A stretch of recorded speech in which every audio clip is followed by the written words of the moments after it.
Ya, ubu se ko amasaha yageze yo kujya ku ishuri, ubu ko numva naniwe ndajyana n'andi, uwategereza wenda Jamali yaza kundeba.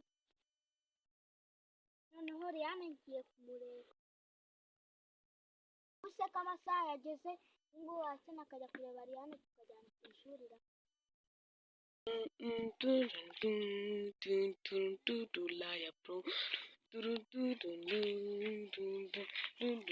Ubucuti buratandukanye, abantu benshi bakwibazaho, iminsi igenda iratandukanye, umunsi akwibazaho, kibobo we kibobo, kibobo we kibobo, kibobo we.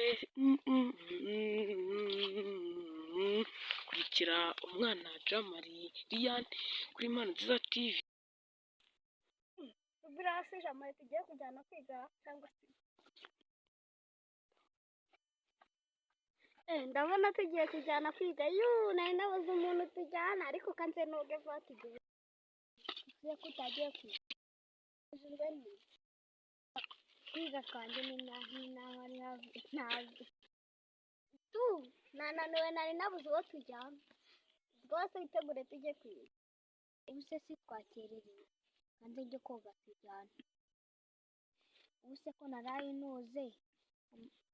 Nakaba nambaye imyenda y'ishuri, akayi yanjye akaba ari ku ishuri, tureka njye kumureba. Bomboka. Ndangije ibintu byose nabishyize ku murongo.